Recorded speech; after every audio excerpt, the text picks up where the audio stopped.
Good evening, everyone.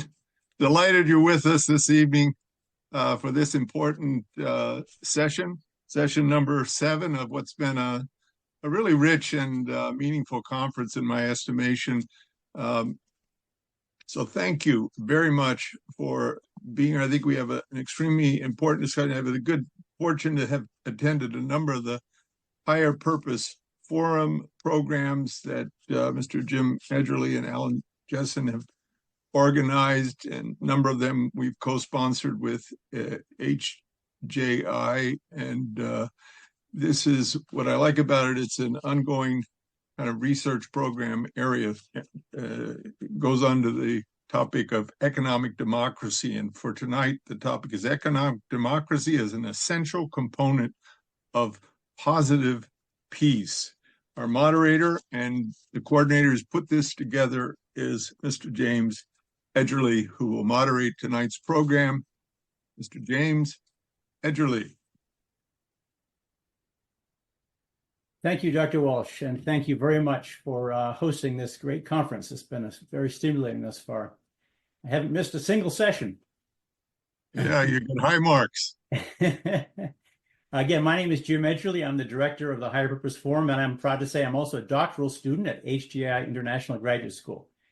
Tonight, our topic is economic democracy, an essential element of positive peace. And before we get into our initial speaker, I'd just like to go over a few quick housekeeping points. We will post the bios of the speakers in the chat panel, so I will only be giving brief introductions to our speakers. When they're done, we'll be having a 20-minute Q&A and discussion session, and we'd love to have your participation.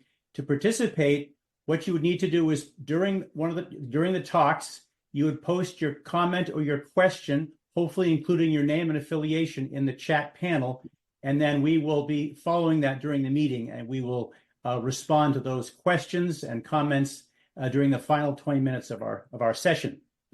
And we will do our best to answer and respond to as many of the postings as possible.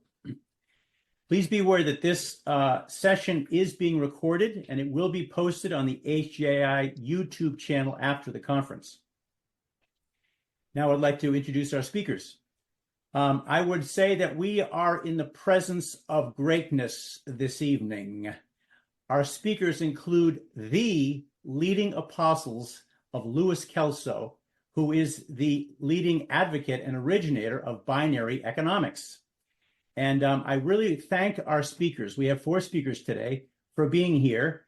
And I apologize for constraining them so unfortunately, because they have so much to teach us, but we're only giving them a few minutes each. And so we appreciate that their patience with us. And I'd like to also admonish you in the audience to be patient with yourself in dealing with this topic, because if you're not an economist, and I'm sure few of us are, this will be a challenging topic, and you certainly will not grasp everything this first time through. But I would suggest that you take in what you can, and we will be providing during the session, we will be posting links for additional learning information that you can use to find out more about binary economics and inclusive capitalism. And hopefully we will also be announcing additional learning opportunities on this topic, economic democracy, in the near future. So our first speaker is Alan Jessen. He's going to talk on economic democracy, introduction. He'll speak for 10 minutes. Our second speaker is Robert Ashford. He is going to give an introduction to inclusive capitalism. He'll speak for 25 minutes. Norm Kurlan, the founder of CESJ, will talk on comments. He'll provide comments on the money system. He will talk for 5 minutes. And then Dawn Brohan, actually that's Norm's daughter, is going to talk for 20 minutes introducing Louis Kelso's third way. And then after Dawn, we will have our 20 minutes of Q&A based upon your comments and questions that you post in the chat. So thank you again very much for joining our session. And I also would like to thank the staff and the leadership of HJI for organizing this program and for including this very important topic in our conference agenda.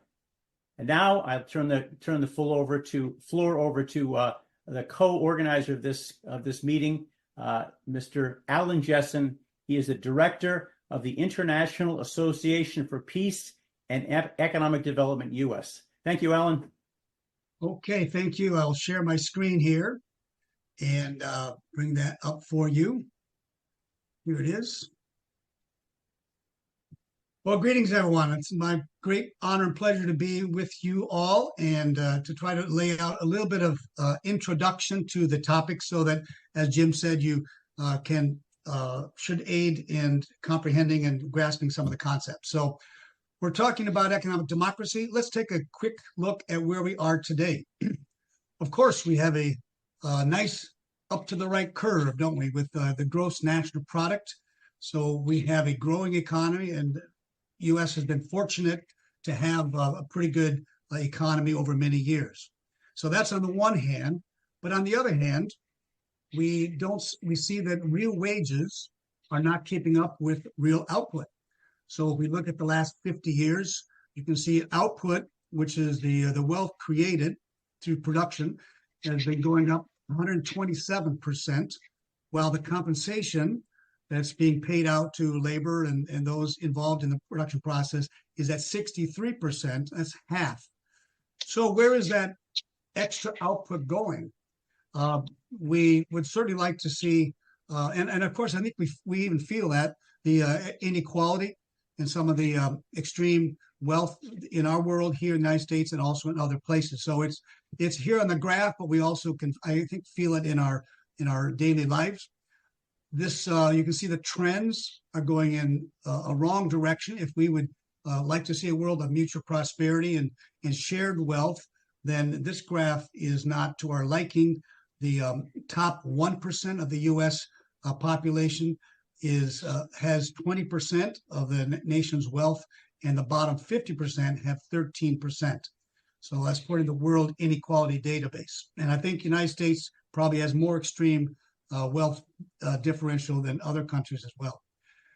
So we look at the Federal Reserve Bank of St. Louis. They track these numbers in kind of quadrants, and so we can see here that 50% of the population have 94% of the U.S. wealth, according to the Federal Reserve. That is totally unacceptable. That's not an area that would provide a sustainable future. I think we could agree with that. That means the bottom 50% enjoy 6% of the cumulative wealth in the U.S. economy. And if we look at the future, it doesn't take too much to imagine that the concentration that we see here is only going to increase due to the impacts of artificial intelligence and robots and the loss of jobs. What's a person to do, right? So, and then I want to go one other slide here on the concentration of wealth by looking at the stock market ownership. And this is important because much of the wealth, not all, but much of the wealth is the people have is in the stock market, equities. And that is where, so when the economy grows and the larger corporations expand and grow, who's benefiting from that growth? Well, the wealthiest 10% of American households own 89% of all U.S. stocks. So you know where that increase of wealth is going, and it's certainly not going to the majority of the U.S. Households. In fact, during the pandemic, we can see the top 1% gained 6.5 trillion in equity portfolio, whereas the bottom 90%, which hold 11% of the stocks, added only 1.2 trillion. So this is our economic challenge of our time, extreme concentration of wealth and capital ownership in this slide. And we hope to provide you with some ideas of Louis Kelso to address that problem. We have a hypothesis in this presentation tonight, and that is that a reform to address this problem is needed from within the system, from within the free market economic system, not from outside. If we look at political democracy, we understand that rests on a widely distributed political power. And therefore, to have an economic counterpart to political democracy that rests on a system of widely distributed economic power would bring a balance and a wholeness to our culture. And a path towards economic democracy is essential, really, for realizing the vision of mutual prosperity, the achievement of positive peace, and sustainable and harmonious culture. So what is the basics of economic democracy, what we want to convey here briefly tonight? First of all, economics is a humane science. It's not a physics or biology. It deals with people. It addresses the provisioning of material needs for the betterment of human welfare, for human persons. So therefore, it really needs to incorporate, the theories of economics need to incorporate a concept of justice if it's to create an economic system which is just and which broadly distributes the economic power that we just discussed is highly concentrated. And in economics, we're going to talk about property. Property, and in this case, mostly capital ownership equals power. Those who have property have power. If you're left without property, you have less economic power. So what the universal vote is to political democracy, the universal access to ownership of productive capital is to economic democracy. That's a thought to hold on to in terms of where we want to go with our future. And the motto at the Center for Economic and Social Justice, as you'll hear, is every person an owner. I agree. That would be a nice society. So we're going to begin at the beginning here with this book, 1958, by Louis Kelso and Mortimer Adler. And it's the revolutionary insights here that are the basis for the presentations, and they become known as binary economic theory. So Louis Kelso was a corporate and financial lawyer, investment banker, and social thinker. He worked out of San Francisco, California. Mortimer Adler was an American philosopher, very well known, an educator and editor in 1952 of the great books of the Western world. And I want to just use Mortimer Adler's own words from the preface when he said that over many years— Alan, you have one minute. Over many years, I came to realize that political democracy cannot flourish under all economic conditions. It requires a system which balances those ideals. And here's an important point. Men cannot exercise freedom in the political sphere when they're deprived of it in the economic sphere, okay? I'm going to just skip that, but he really believed that Kelso's theory could help capitalism to really be in line with its own principles and create that society. So what Kelso knew was that corporate finance was self-financing, okay? That's a very important part we'll talk about. And it could be financed from credit as well as savings. And he knew that despite their virtuous claims of sacrifice, it was through capital credit that the truly rich amassed their wealth. And that's a problem in our technological society today. So the main problem that we understand, I think his insights can reveal, is that our free market economy is not distributing the productivity gains from advanced technology, okay? So consumption is not keeping up with production. Economic gains flow to those, not to those who are working with capital, but to those owners of capital. And that leaves families without income in a dire situation. Concentration of wealth results from not understanding that theory, and also an exclusionary money system. And again, we want to resolve that from within the system. So we're going to talk here today, just a couple of points. Every person has a universal right for access to acquire, own, and productive capital assets. That's an important point. Dr. Ashford will speak on inclusive capitalism, which focuses on the corporate level, where strategies can be undertaken to broaden capital ownership through financing methods that are based on binary economics, that go beyond just existing shareholders and the already wealthy. And on the macroeconomic level, we'll hear from our speakers that have ideas and well-grounded ideas that the Federal Reserve could play a huge part in democratizing access to asset-backed money. Money should be viewed as a social tool for advancing the common good and not as a commodity for speculation. So let's go into those details. I just want to put this up, Jim, real quick.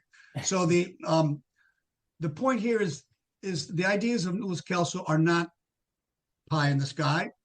They're not unproven, and they have huge influence. Kelso, working together with Norm Kurland and Robert Ashford, influenced the people in our government. Specifically, number 3 there was a 1976 Joint Economic Congressional Committee report that recommended the adoption of a national policy to foster the goal of broadened ownership of capital. We need that today. And so as you can see, there's even today, there's Rutgers University has a workshop honoring Louis Kelso, and Robert Ashford has received a lot of endorsements from economists who have studied his work on inclusive capitalism. So with that, my time is up. I'll return it back to you, Jim. Thank you, Alan. That was a very helpful introduction. And that's interesting to note that those accomplishments that are sort of mark the history of binary economics, our two speakers today, our two Norm and Professor Ashford, have participated in a lot of those accomplishments personally. Yes.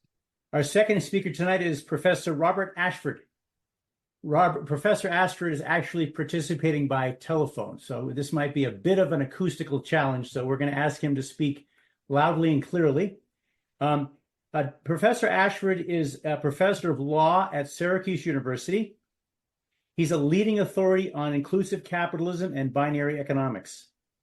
Dr. Ashford worked directly with Louis Kelso for 6 years as the chief operating officer and the general counsel for Kelso and Company. Professor Ashford, we're very pleased that you could be with us this evening. Well, thank you very much. It's an honor to be here, and I'm very much thankful to the university for giving this idea attention. I want to say that this idea that originates with Louis Kelso is probably understood in its systemic way by maybe fewer than 5,000 people in the world. We might disagree. Some people might say more or less, but probably very few ideas are talked about in universities that are not understood by millions of people. So we have quite a road ahead of us, and I'm very grateful to all the people who participate. So I'm going to talk about inclusive capitalism, which is based upon Louis Kelso's ideas as he advanced them in binary economics. And I'm going to start off by giving you 3 basic principles of inclusive capitalism. And I think there's nothing inconsistent here with what Louis said, although I think in some ways it is developed beyond the explicit pronouncement that he said. The first one is that labor and capital both do work. Now, that may strike people as it's obvious. People, trees do work, horses do work, robots do work. Obviously, capital does work, but it raises some questions. One is, what is capital?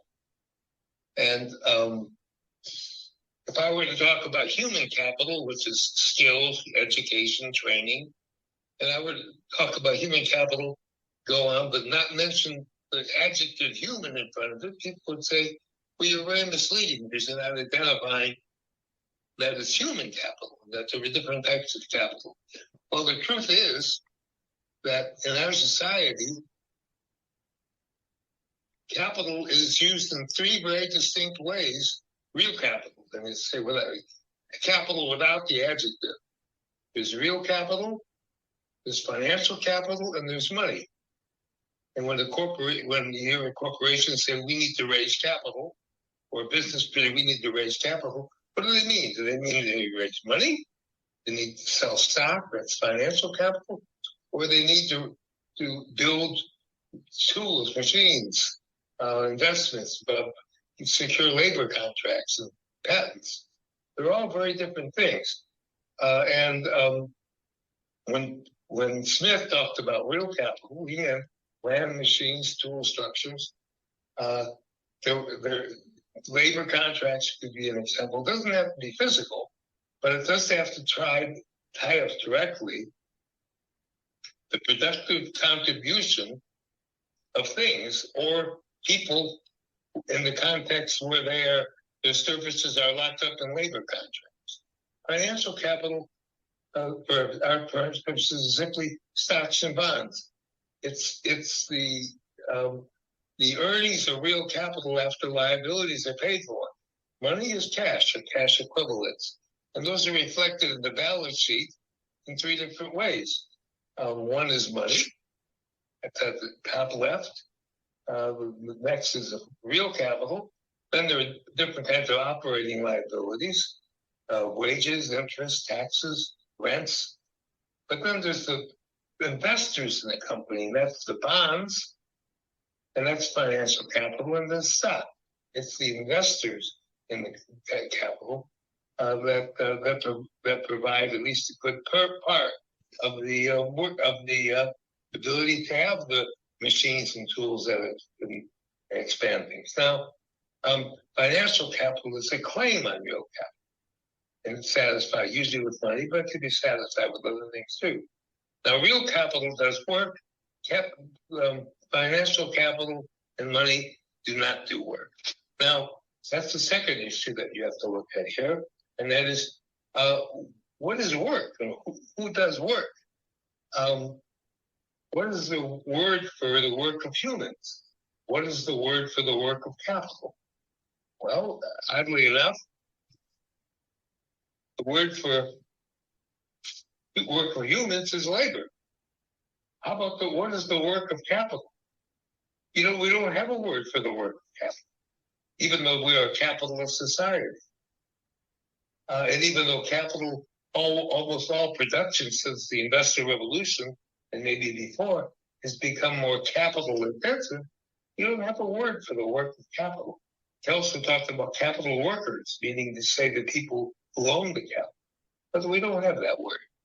And if you wanted to confuse people, you couldn't do better than understanding how to have a peaceful economic society by using the word capital to mean three different things: real capital, financial capital, and money, and not having a word for the thing that's doing more and more of the work, and that's capital. Now, so that's the first principle. Now, the second principle has to do with technology. Adam Smith was talking about the wealth of nations. He was trying to describe and explain why some nations were growing more than others. He was trying to understand growth since the time of Henry VIII. Up until the Industrial Revolution, the economies of the world per capita haven't grown, not much since, 7th century England wasn't really much more productive than the people in the Roman Empire. So technology has a lot to do with it. But what does technology do? Now, here's an example of how we have economic illiteracy. I'm going to complete that sentence with the following statement. Excuse me. Technology makes labor more productive. Somebody say, yes, of course, that's what it is. But sometimes an accepted truth can hide a much more important truth, which is what motivated Louis Kelso in his thinking. Technology may make labor more productive, but more important than that, technology makes capital much more productive than labor in task after task after task. That's why we substitute capital to do as much when done by labor. So that's the second issue, and that's the key, in his view, to economic growth. It's that technology makes capital more productive. He used to say that labor alone only produces subsistence. The animals that don't have tools, they're all just subsiding from day to day. Now, crows, there are a few animals that have tools, but nothing like we have. It's the cumulative effect of productive tools, and tools can be human or they can be non-human, but their capital, when they're captured in the property rights, things like labor contracts, when they're labor capital in that way, or they're simply captured in the ownership itself. If you own an apple tree, you get to own the apples. You get the income from that. So that's the second principle. And the third principle, this is a bit of a twister, is that a broader distribution of capital acquisition promises greater consumer demand in future years, and therefore greater demand for fuller employment of capital and labor in early years. It's a theory of fuller employment. And that's what Adam Smith started with. Why do we have fuller employment in some economies than others? And he was scratching his head to try to figure that out. Now, this sentence, I often tell my students, don't bother to understand. First memorize, and then you'll understand it. Do we understand that 7 times 5 is 35, or do we memorize it first and then get to understand it? So I'm going to unpack this sentence a little bit. It is at its core what is truly new, I think, about binary economics in the productive sense, not necessarily in the sense of justice, but in the productive sense. A broader distribution of capital acquisition. Notice, don't just talk about ownership. You can change ownership with redistribution, with confiscation, in all sorts of ways. But the way to do it in a market system is by acquisition. A broader distribution of capital acquisition with the earnings of capital, not with the earnings of labor, but with the earnings of capital, creates the rational expectation of more broadly distributed discretionary future capital income. You have to, before a tool can distribute earnings to its owners, it has to be paid for in a market system. If you don't have capital, you have to borrow the money to repay it, or you have to encourage a lender to lend you the money, or to invest in stock in order to have its future income. So it distributes to whom? To poorer people if you're broadening capital acquisition. They have a higher propensity to consume. Poor people spend almost all of their income and debt on top of it to consume. When you get rich enough, your consumption needs are met, and you can begin investing. And the closer they get to meeting their consumption needs, first needs and then desires, then the more they can invest. That makes, if there's more demand for consumer goods in future years, then there's a natural incentive to invest in more capital instruments in earlier years.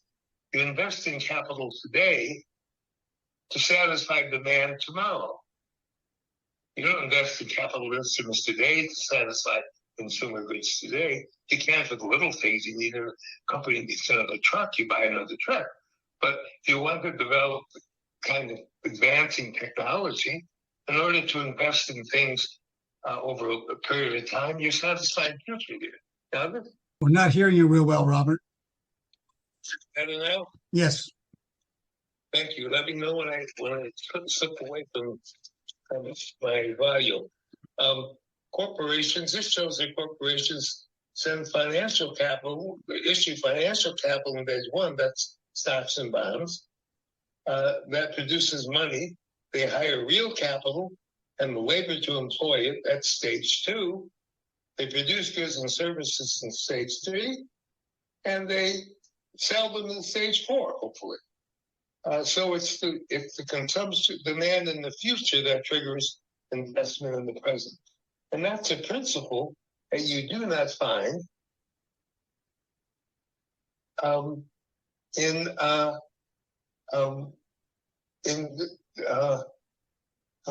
skipping here. It's a principle that you do not find in conventional economics. If it is true, then any corporate capital acquisition that can be financed directly with debt may be financed more profitably if the loan is made to an ownership broadening trust.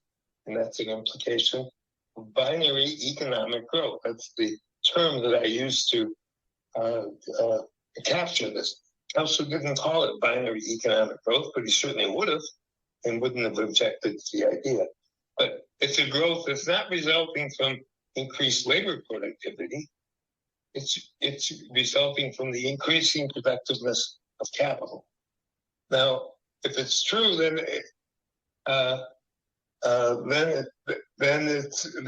it would work for any. It means all the capital investments that we're making today with a non-expanding ownership base could be made more profitably with an expanding ownership base.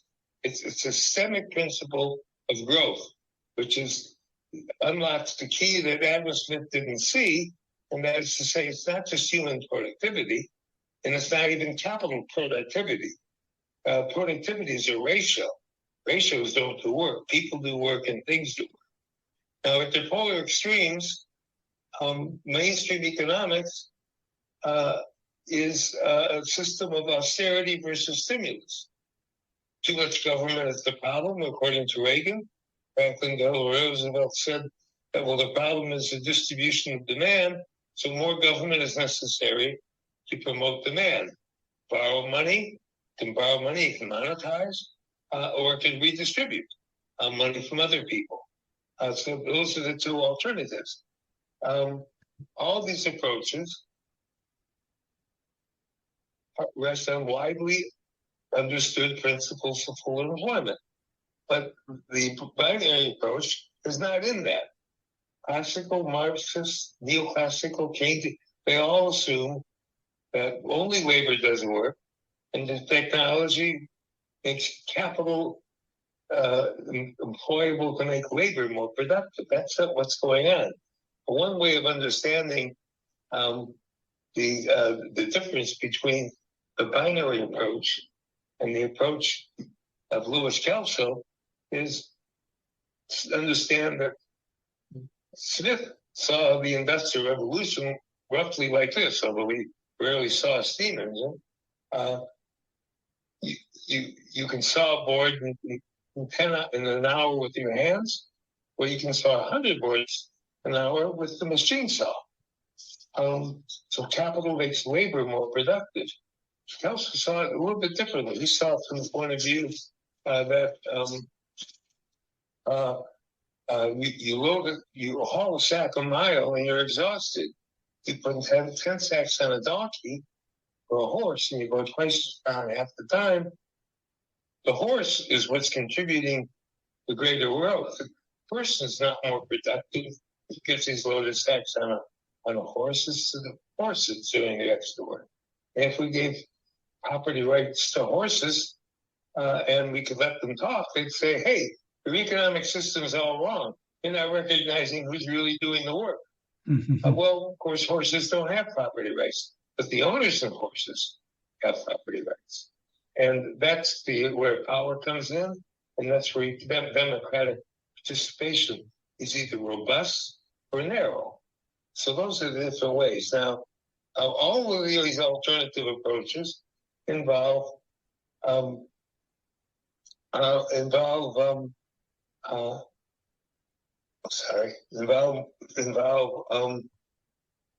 labor as the fundamental cause of growth. I have a letter from people talking about this approach as being the most important contribution to economic theory in many, many, many decades. They are professors of economics, 13 of them. Now, there are only 13, but on the other hand, there are very few economists in the country. Like you get another 13 economists who say this is the most important approach to economic theory in many decades. And all of these economists, I have to say, to my friends of binary economics, have said that binary economics is not as helpful a term as the term I use, which is inclusive capitalism. I need to speak ahead. This shows roughly how Smith saw the economy. It's growing labor productivity, it's capital productivity,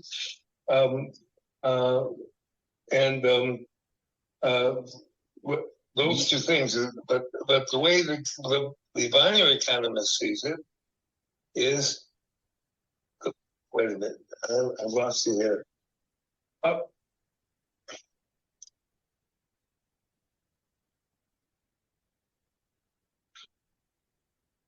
Is with this picture of the horses and the donkeys, where you haul a sack in 1 mile, there you see the bar graph that's very small. You put it on the sacks on a horse, you've got maybe 20 times the productive power. You put 5,000 sacks on a truck, you've got tons of productive power. So that's the way Kelso saw this economic growth. It's capital productiveness that is increasing. Now, of course, there are things that don't have to do with capital or labor that produce wealth. The biggest producer of wealth in our society is the sun. It's not even on the earth, but you can't own the sun. The wind, the ecosystem, these cannot be owned. But you can own solar panels, you can own windmills, you can harness the power of nature. And that's where we're self-based off the movement and growth. So we have to contrast productivity, which is the ratio of all the work of all capital divided by one, usually labor, and productivity. A little closer to the phone, Robert. Work done retroactively and productive capacity. Just because you put something in a denominator doesn't mean it's doing the work. You could increase production per button, but doesn't mean the buttons are doing the work. So ratios don't do work, but people and things do work. Now, once you understand that capital has power, capital has 7 important powers that are ignored when you don't look at the work of capital. It can replace labor, it can vastly supplement labor, it can do work that labor can never do. What do I mean by that? I read that farmers are growing more apples. Wrong. Farmers are not growing more apples. Trees are growing more apples. However, farmers are helping trees grow apples. You can't. Most things we cannot do with it. And of course, capital can work without labor, like robots and even wild trees. And 3 financial powers. It can pay for itself out of its future earnings. That's the rule of credit. It can distribute income to purchase its output. That's something called Say's law. One person's income is another expense is another person's income. And it can, and this is key, it can broaden the distribution of its ownership with its future earnings, which is one of the ingenious insights of Louis Kelso. With its future power to produce, you can broaden the ownership of capital with its future earnings. So, now how would you implement this with these understandings of the idea that capital, the more broadly capital is acquired with the earnings of capital, the more growth you're going to get? In the time that I've spoken, I often speak at Hilton hotels. Paris Hilton has earned more money while sleeping than most people will acquire in their lifetime. And they have to do it by work, no matter how hard they work and how smart they work. And she can do it by sleeping. Why? It's because she owns capital. She's acquired capital, much of it with its future earnings, and much of it with its past earnings. But it starts with ownership and the ability to leverage ownership, future ownership. Corporations have a wonderful advantage over non-corporate entities. They have perpetual existence, they centralize management, and they give shareholders limited liability, and the shares can be sold, although the corporation remains to stand over its business decisions. The stability of the corporate entity. These enable lenders to lend to the corporations on the strength of its future earnings. They give shareholders non-recourse corporate credit to acquire capital with its future earnings. The rest of us have to acquire capital who are not shareholders, not owners of capital, by way of labor. Expecting people to acquire capital by way of their labor, while other people are acquiring capital by way of their capital, it's like people expecting people to compete with horses for hauling. Can't be done. So, but in the corporate realm, it's routinely done for the rich, and can be done even more profitably for the poor.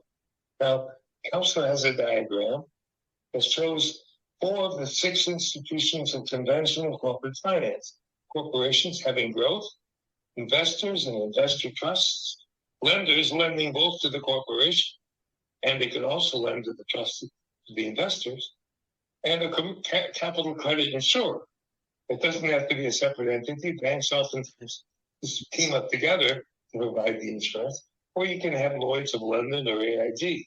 Those are always, it helps Bill, Paris, Warren Buffett, Jeff Bezos, and others. But if it works for the rich, it can work for working people even more profitably. Now, here I'm going to show you a diagram that shows capital acquisition over a 14-year period. Let's assume it takes a capital investment 7 years to pay for itself. So it's generating no income for its new shareholder. But in year 8, it's now generating an income because it's paid for itself. In year 9, the second year of capital acquisition is paid. In year 10, the third year of capital acquisition is paid. And that capital acquisition is flourishing. So by year 14, half the annual acquisitions of a corporation decided to broaden its. Robert, you have 1 minute to go if you want to just wrap it up. Yep. Well, I can't wrap it up by saying that this system enables corporations to broaden capital acquisition with its future earnings that enriches both shareholders and non-shareholders. We haven't explained how it gets to be brought down to the micro level, but I can do that in another presentation. Thank you for your opportunity to make this presentation. There are many points that can still be made. I have about 30 minutes more to talk about. But this is at least a start. Okay. Thank you, Professor Ashford.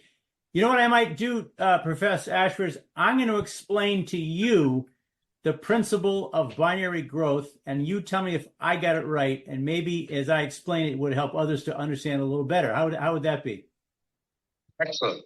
Okay, so I think what you're saying is that the way that the economy is set up right now, you have the vast majority of earnings going to very wealthy people, and they have a very low propensity to consume. Most of what they earn does not go into consumption, and that dampens economic growth. Is that right? That's exactly right. So if you you only invest in something if it's going to meet future demands. Okay, so if you have an economic system, a free market economic system that gives broader ownership of assets, and that means that middle and low income families now own capital, as they begin to have a larger portion of earnings, that's an economic stimulus that creates economic growth that would not happen in a more narrow distribution of wealth. That's exactly right. Okay. That's well said. So I want to just ask you one other question. You've put a great deal of emphasis on the fact that capital does work, not just labor, but capital does work. That capital, machines, and apple trees are productive. So that's a kind of a fundamental break from classical economics, which says the only basis for production is human productivity. And I understand that this is a sort of a key concept of binary economics, but it's a very heretical under classical economics. Why is there such a gap there? Well, it's simply speak to the phone. Wrong assumption that the first person to point that out was John Baptiste Say. He said that Smith is ignoring the immense productive powers of nature, and that's why I didn't say earlier works. If you ignore it, but it's not understanding it. Smith understood that cows did work and horses did work and farm animals did work, and the early marketeers of economists talk about the value of agriculture, etc. But when Smith said manufacturing, humans do it all. Right. That's why that was the wealth of nations. Yes. With manufacturers, humans does it all. It's simply not. See, work is, right now women carry water on their heads for 2 miles, We just turn on a faucet. I mean, the pipes are doing work. Yes. Okay. We're going to go on to our next speaker, Dr. Eichford. Professor Eichford, thank you very much for trying to break the ice on these difficult economic concepts that are not only hard for lay people to understand, but it's also unconventional even for economists. So thank you for that. Our next speaker is a great honor to introduce a little bit of a legend here, Norm Kurlan, who's trained as a lawyer. He is president of the Center for Economic and Social Justice. Dr. Kurlan, Norm Kurlan served for 11 years as a Washington-based political activist for Louis Kelso. And that followed many years where he worked did federal work in civil rights and in the war on poverty. Let's welcome Norm Kurlan. Well, thank you. I want to say to Robert that I spent a lot of time yesterday reading, and I hope everybody else can read on our website, Robert's writing on the binary economics of Louis Kelso, a democratic private property system for growth and justice. And it appears in our Curing World Poverty book, The New Role of Property. It's excellent, Robert. It reminded me of the two of us made a trip to South Korea, and we both had a talk there, and we seem to have we seem to have been listened to. And I've also been to Russia and China, and I find that the ordinary people like it. As a matter of fact, I was invited after people heard a talk of mine to go to Russia from the head of the Duma committee, that is their Congressional Committee on Privatization. This was back in the 1980s, late 80s, and he was so impressed. And he took me, and I met with all these communists or former communists, and they loved the idea of Kelso's paradigm. And essentially it's this. Everybody was thinking of full employment. The Federal Reserve's policy, basic policy, has been full employment, not full ownership. And Kelso is really saying, look, because I happen to have gone into the Air Force during the Korean War in electronic countermeasures. So I saw the advantage of advancing tools, electronic tools that could neutralize the electronic capabilities of the other side. But that only impressed me because it told me that through innovation, we were developing new technologies that were displacing human labor. But Norm, you were going to tell us about money systems, Norm. But I only have a few minutes, so I only want to say in that I wanted to congratulate Robert for excellent work in describing binary economics, but I think he left something out in Kelso's discussion. He also said money is a key thing, and that's what I want to talk about today, is how can money as a social tool become a way in which every human being on earth who could have access to money become an owner. Well, Kelso said the basis for growth today, according to the, quote, monopoly capitalists, is that, well, you need the past savings of the rich. And that's how, and they will own the future. And they do own the future. So you now have a tiny percentage of human beings who own more than 80%, 90% of humanity. And this is a problem. So Kelso understood that property are two things. He defined property. Property gives you power over things, not over people. We've gotten away from the segregation laws. We've gotten away from the racism of the past to some extent. But he said, no, it's property. Every person, every human being, in order to become fully human, has to have property and have some control over the things he owns. And the second thing is the right to the fruits of what you own.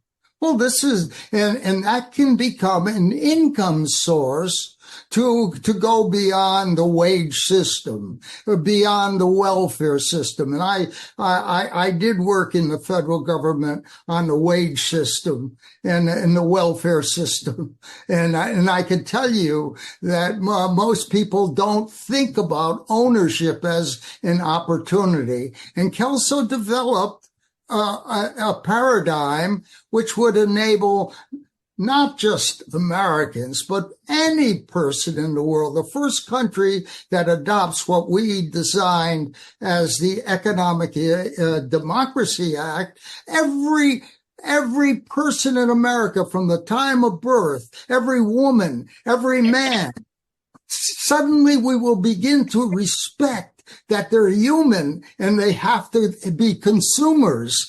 And the question is, where is the income? I hate to interrupt you, but we're out of time. I hate to interrupt you because you're becoming quite evangelical here, which is what we like.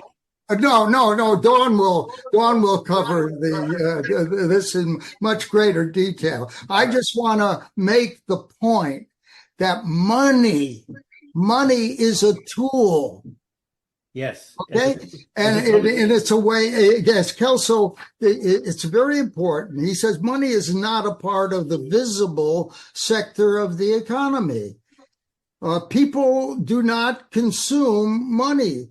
Money is not a physical factor, but rather a yardstick yeah. for measuring economic input, economic outtake. We're going to let Don take from here. Values, all values, money. So you can begin to see that where the Federal Reserve has a single goal of full employment. Norm. Now we can turn to Dawn. Thank you. Thank you. I could say much more. I know you but could. Anyway, that's fine. That's fine. Thanks, Norm. In 2 weeks, I'll be 94, so it's very important. Okay. Thank you, Norm. Thank you, Norm. Younger taking over and presenting the new revolution. This is the thing that will unite America and every human being in the world. I think we got to turn the mic off. Okay. Thank you, Norm. I hate to cut him off because he was really on a roll there about something that's just so important to him because he's been working on it his whole life. And now his assignment is being taken over by his daughter, Dawn, who's the communications director for the Center of Economic and Social Justice. Dawn is the co-founder and senior instructor at the CESJ Justice University, where Alan Jessen actually has studied. So we're really happy to have Dawn here to take it from here. Thanks, Dawn. Thank you. Well, these are two hard acts to follow. But I first want to give my thanks to HJI Graduate School and the Higher Purpose Forum, and in particular, Alan Jessen and Jim Edgerly for inviting Robert Ashford, Norm Kurland, and me to speak on a panel on economic democracy and the revolutionary ideas that have shaped our life work for decades. My thanks and greatest respect also to Professor Ashford, a friend and a guru in the field of Kelsonian binary economics, and to my father, Norman Kurland, a global pioneer in the structuring of Kelsonian financing applications and enabling legislation. since the first day when I was 7 years old, when I heard about Louis Kelso, Norm, aka Dad, has been my greatest teacher. And he's helped me to understand the future shaping power, the moral rightness, and the practicality of Louis Kelso's ideas. He has also taught me and numerous others around the world a path forward for achieving Louis Kelso's ultimate vision, which is the world where every person, everywhere, from birth to death, has equal access to the means to become an economically empowered and liberated owner of capital, deriving an independent source of income from the capital they own. Now imagine how this could help us uproot the systemic causes of poverty, racism, war, and environmental destruction. And as Norm and Kelso would say, we could free all people to do the work they love, the work beyond economics. And I should also mention, since the topic I'm speaking about is Louis Kelso's just third way, he didn't use this term. This was something CESJ coined. But what we call the just third way is a worldview that extends beyond economics. The overarching socioeconomic paradigm, the just third way, is a synthesis of universal harmonizing principles with practical justice-based methodologies introduced by a number of great thinkers, including Kelso. And one of our co-founders would be among those people who taught us the principles of social justice. What these thinkers share is their understanding of systems, the impact of systems on the freedom, power, and development of each human being, and how to change defective systems and institutions so that they can serve the good of every person. Now I'm going to bring up my slides now, hopefully without any problem. Okay, so now I'm going to attempt to condense in 15 minutes what we teach over 10 weeks in Justice University. So what was Louis Kelso's big idea? I think in summarizing a paradigm which has many levels and touches every aspect of human life, this is not an easy task, but I think my father summed it up most succinctly when he said, Kelso shows us how to universalize access to a new money system that would enable every person on a free market basis to have equal opportunity to acquire and become an economically independent owner of income-producing capital. And Professor Ashford gave a very in-depth definition of capital. I would also add to that, Kelso offers us a practical road to true economic democracy, guided by universal and systematized principles of justice that center on the dignity of each human person and aim to the empowerment, freedom, and full development of every person. So that was Kelso's big idea in a nutshell. Now, why does economic democracy need a new paradigm? I think Alan did an excellent job in explaining why we need a counterpart to political democracy so that political democracy can operate effectively. So what do we mean by the just third way? There's something that came to my memory about, this was in the late 1960s, and my father and a friend of ours, Robert Crane, who was the cousin, I guess, of Phil Crane, he invited some scholars from the Soviet Institute for the Study of U.S. and Canada over to our house. And they were having just a very fascinating conversation, which I had really not too much idea what they were talking about. But in that conversation, they described Kelso's ideas as the third alternative. Now, this is pretty remarkable because at the time when Kelso published his first book, The Capitalist Manifesto, I think it was his VII described the book as the ravings of a lunatic. Okay, so at least what the Soviet Union saw in Kelso, at least they were looking at him seriously, but it showed that they were seeing that there was a different approach than either capitalism or communism. And later, I noticed Joe Racinos is on the call tonight, that in a translation of one of Kelso's books, they called it Un Tercer Camino, a third road, although we would have preferred the third road. So there's this awareness there has been in the past of how Kelso's paradigm differs from today's the dominant paradigms. And in that, really, even where we look at something called the Swedish model or the Keynesian economics, it is just an admixture of capitalism and socialism, which have something in common. They are both wage and welfare systems, and as Robert pointed out so well, they view labor as the main way that most of us are going to generate enough income to buy the products that are created in the economy. Okay, I'm going to try and go through this quickly, as I said, and not comment too much. So as we see, the two major paradigms are both at a social higher level and at an economic level. So we kind of see the relationship between individualism, where every man is an island, and the idea of a monopoly capitalism, which values the acquisition of capital above all things. That is the aim. Collectivism, which is manifested in the form of socialism and communism in terms of its economics. Both, as I said, are wage welfare systems. Both concentrate economic power and capital ownership.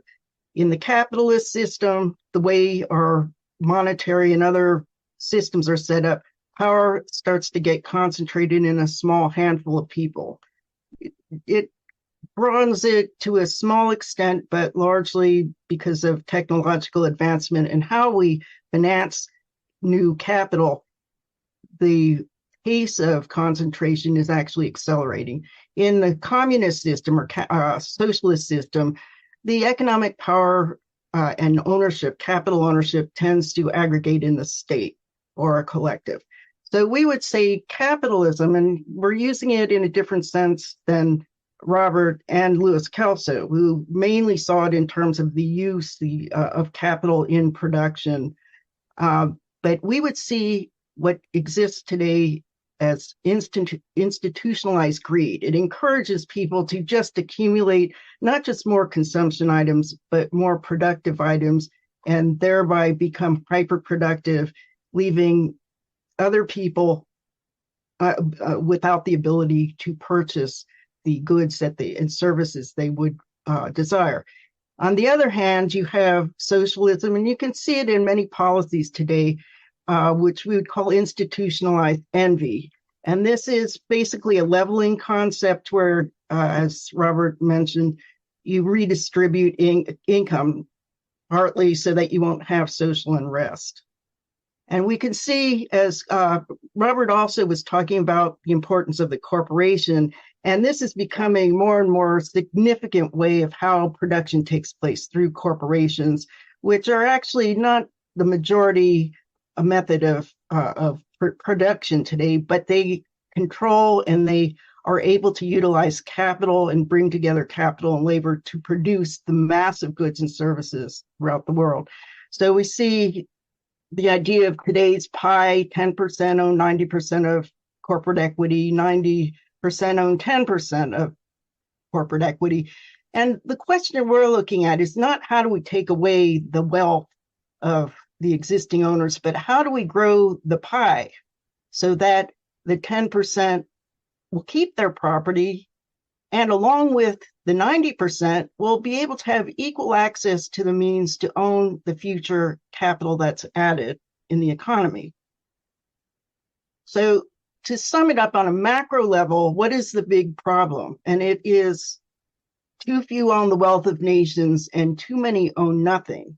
And if there's one root of poverty, war, racism, and our inability to create things without destroying the environment, it is the fact that you have so many economically powerless human beings. Now, what distinguishes the just third way as what we would call a new paradigm? And it's essentially how we look at person, power, property, and money. And this is within the context of a just society and a free and democratic market economy, which does not exist today.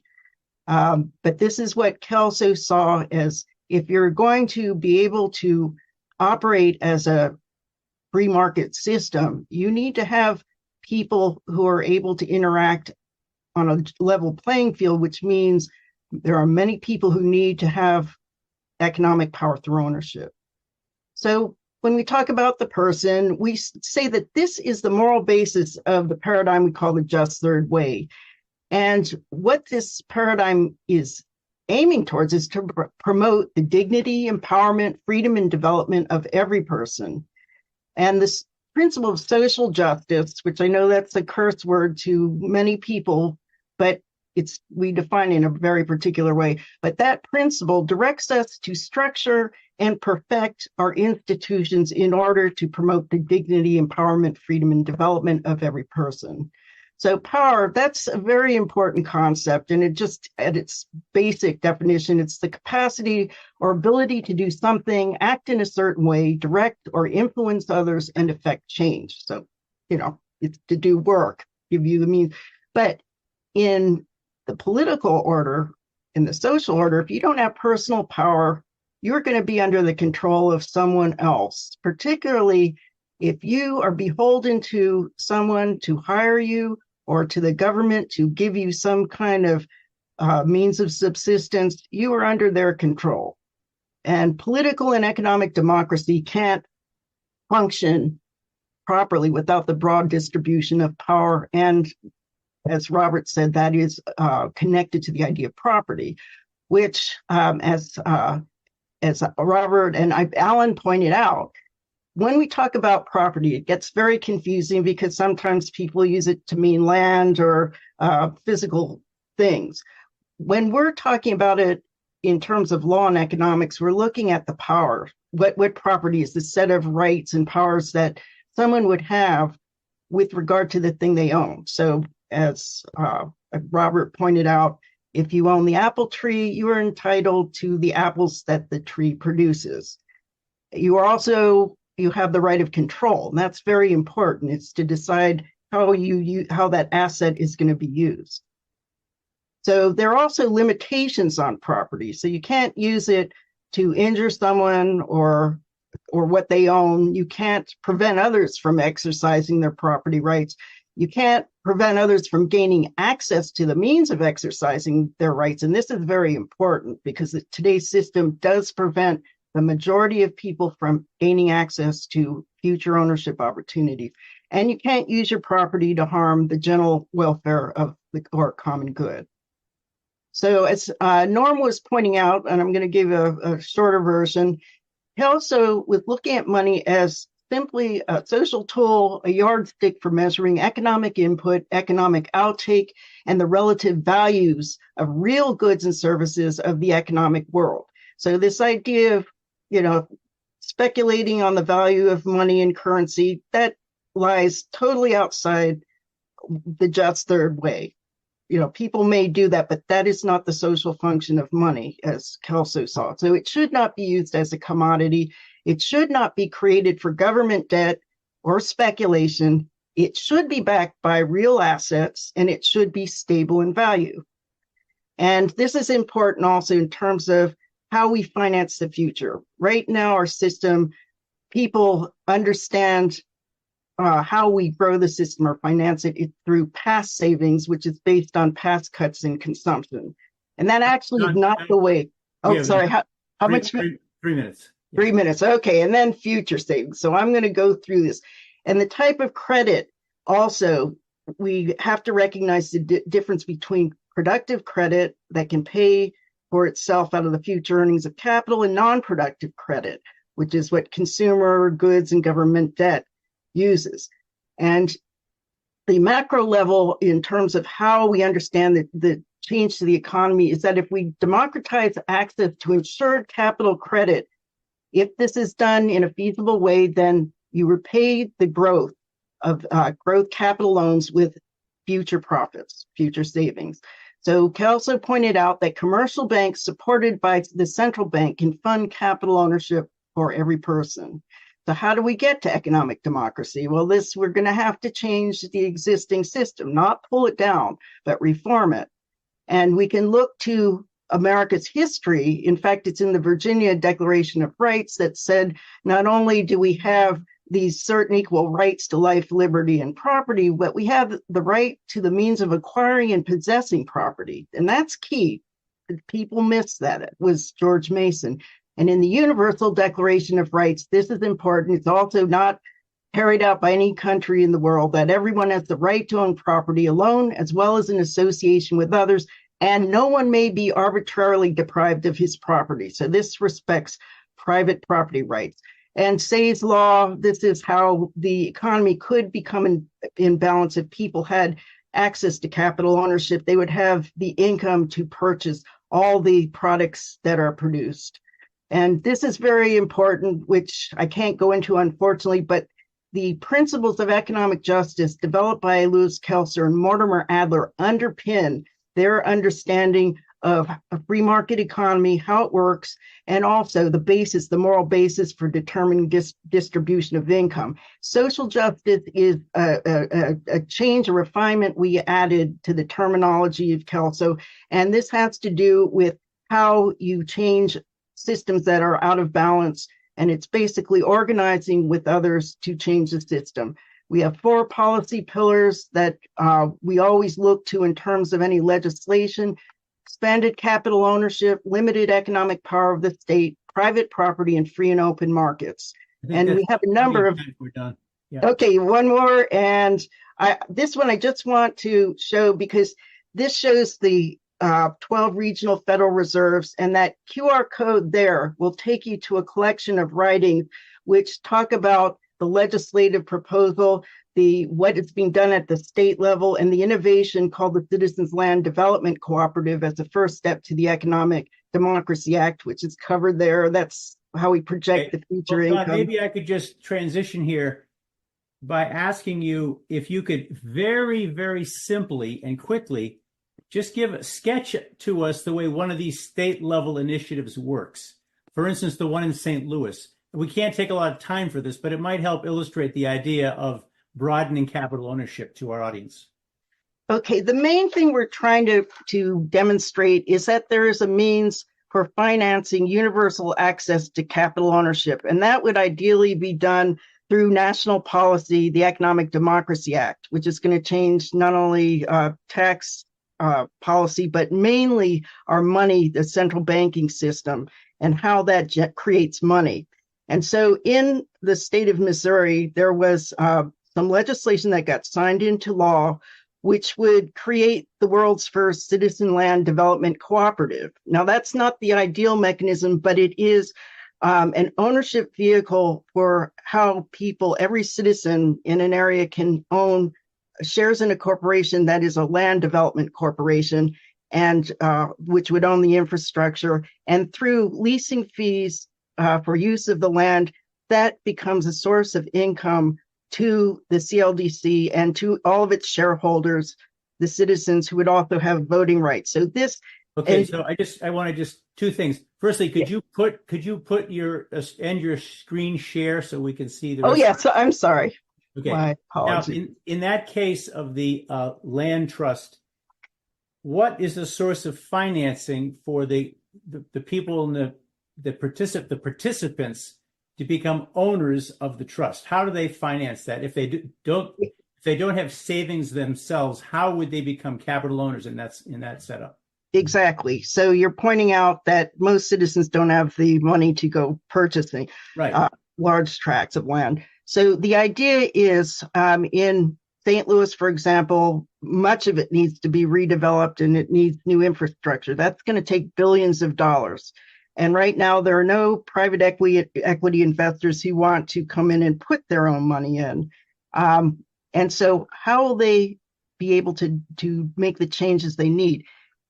What it requires, as Robert pointed out, is that you always have to have a feasible capital project, which can show that it has a source of repayment. In other words, someone is going to pay fees in order for to repay a loan, which every citizen will be within the CLDC as a shareholder. So they don't have to worry about having their personal assets at risk. This is the corporation or the cooperative is the entity that's borrowing, and they are shareholders of the entity.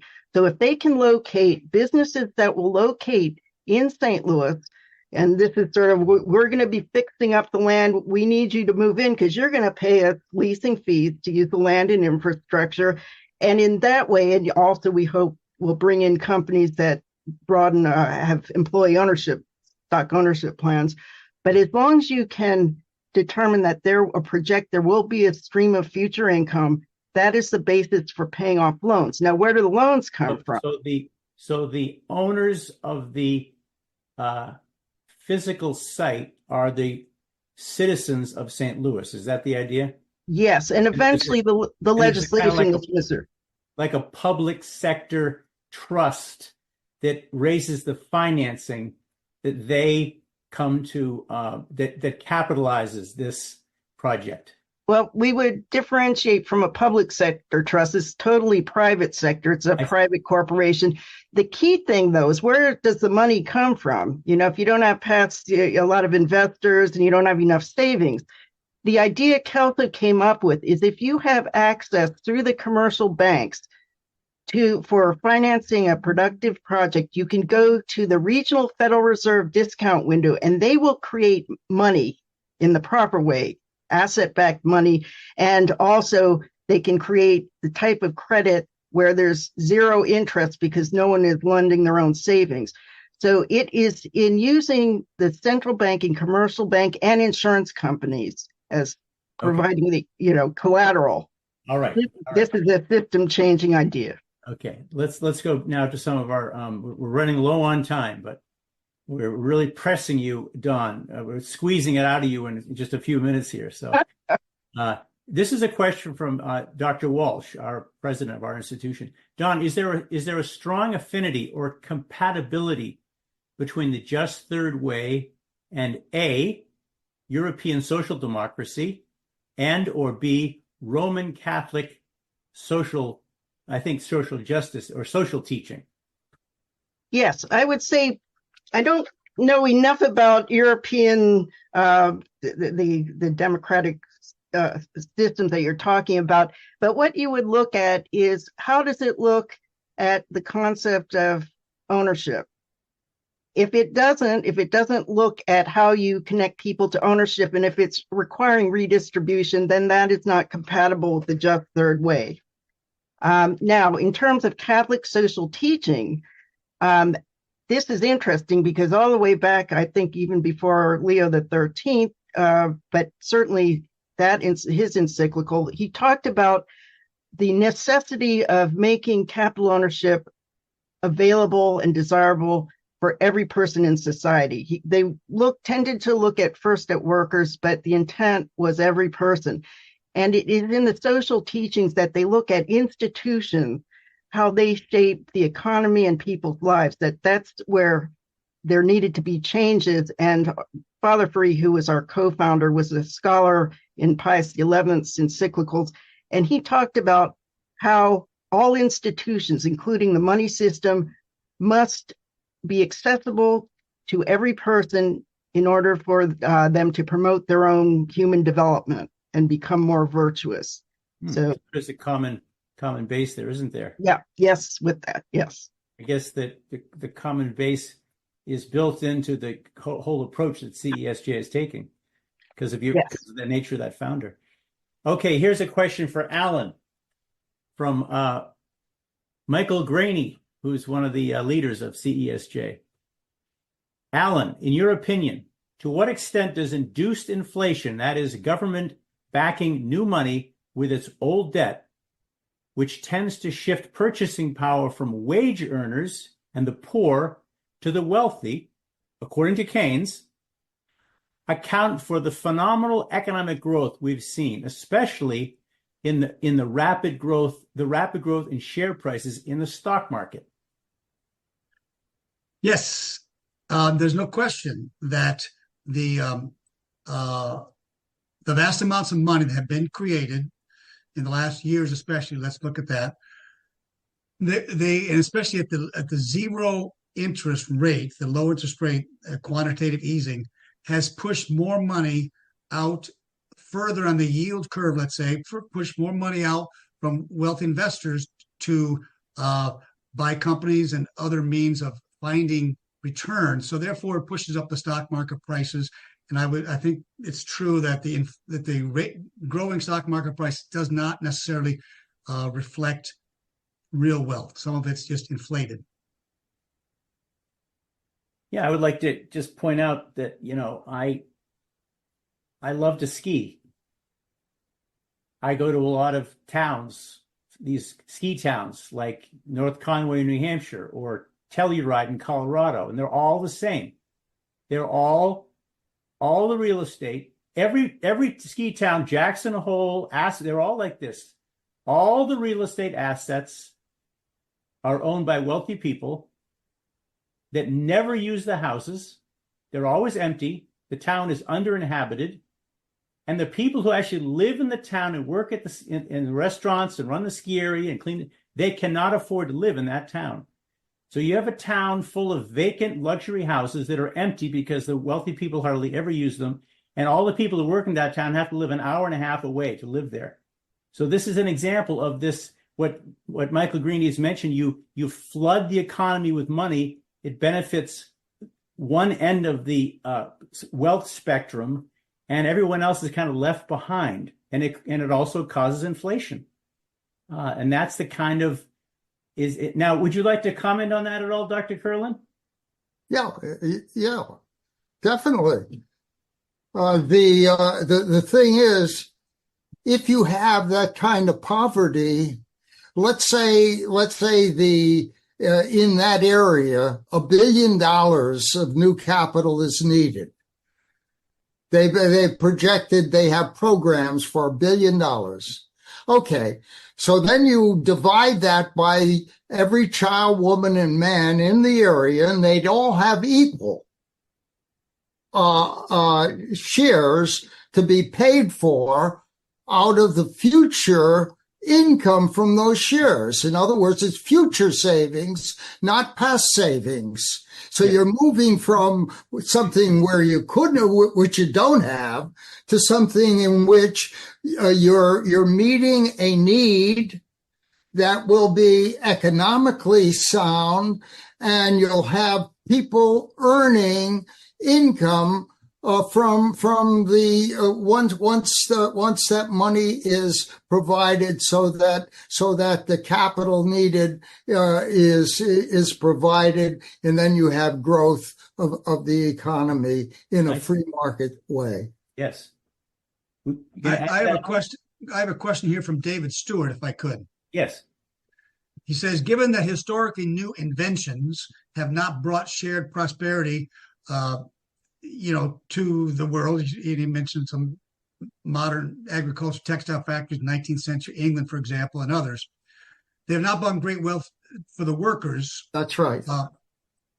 Even though there was some long-term benefits. Right. What is your thinking about artificial intelligence? How does binary economics have the ability to guide its economic effects? Well, because if in fact artificial intelligence or robotics are needed, replacing human beings in the economic for economic work, if human beings are owners of those machines, they will get the income.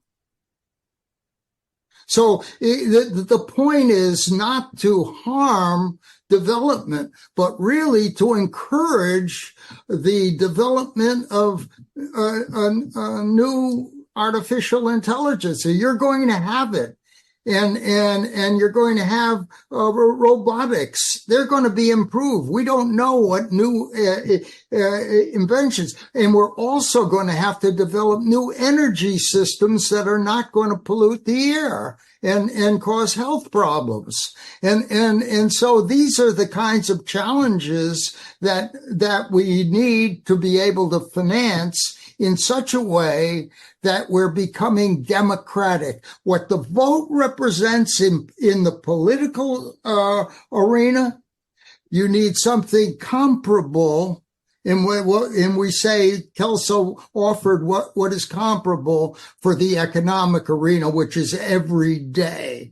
The vote is not nearly as important. As a matter of fact, power. if you straighten out the economy, you're going to have more honest people going into government, and we're going to have new leadership. And that's why I hope that the people who are involved in this program starts to think about who can we think would be the best president. Let's say not the ones that are. Let's say we're not Democrats. We're not Republicans. I would go with Alan Jessen for president. That's what I'd do. But we got okay. No, we got to get to another. We got to get to another question. You see, but that's the point. That's the point. We have to begin thinking. Who is going to be open to a new future that can solve the problem of poverty, war, racism? Very good. Very good. Okay, I'm going to take a question from Peter May. Our last question. I think we have 3 minutes left. We need a reliable, this is really a comment actually. We need a reliable education system for the strong and the weak that allows people to become owner of their own division of profits and risks, to be socially integrated, where the capital they generate is protected by the government, as further the government provides innovation funds for them to invest and generate enough capital for future sakes. Yeah. So this is an idea. So I have a question for is Professor Ashford still here? If he's not, I could just ask Norman and Don. Alan, is Professor Ashford? He's not on the phone. No, okay. He was on the Zoom. Okay, so here's a question for Don. Don, in the United States, we have a very sophisticated, institutionalized, efficient, massive industry for financing real estate assets. The mortgage banking industry. Last year, it financed $360 billion of residential real estate assets. So there's an industry for certain kind of financing.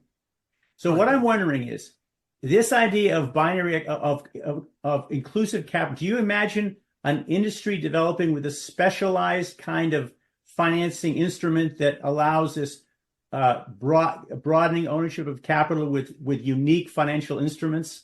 But you see, now that group you're talking about need to depend on past savings. So therefore, you're dealing with monopoly capitalism. The question I'm asking about is how do you institutionalize this? Okay, that's it.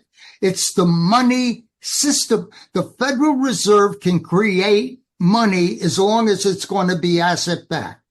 Okay, so if they create money, let's say it's $10,000 per citizen. Let's say they create money for the country and $10,000 per citizen to purchase the new shares that these companies that are capable of growing will sell the shares. There'll be full voting shares, full dividend payout shares. Dividends will be deductible at the corporate level, so you'll be able to reduce corporate taxes. And in the meantime, you're going to be building economic incomes into your people so that they can do the kind of work that they would love to do. There may be some jobs, yes, but that isn't important. If in fact you produce more, but you want to have customers who are going to be able to buy. Yes. And it's good to have it in, in your state, in your country, and in the world. All and right. Yeah. Very good. Very good. So, yeah, and I just wanted to, I'm going to wait. We're at our deadline, and we're going to respect that deadline. And we really appreciate the heated conversation here. And I'm just going to turn back to Alan to see if Alan would like to offer any closing comments. Well, thank you. No, it's been enjoyable. I've read quite a bit in the last 10 years and truly learned from Norm and Dawn, and it's been wonderful to meet Robert as well, Robert Ashford.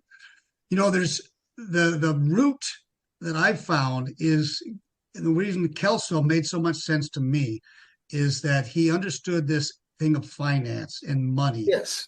And so there's, in other places you read, you can do things on the corporate level, you can do things, but you can't change the system without digging into our money system. And the thing that I've learned about social justice in this area is that if we create these banking and legal frameworks for how corporate finances itself, they evolve from human effort and design. So they can be redesigned if we have the will to do so.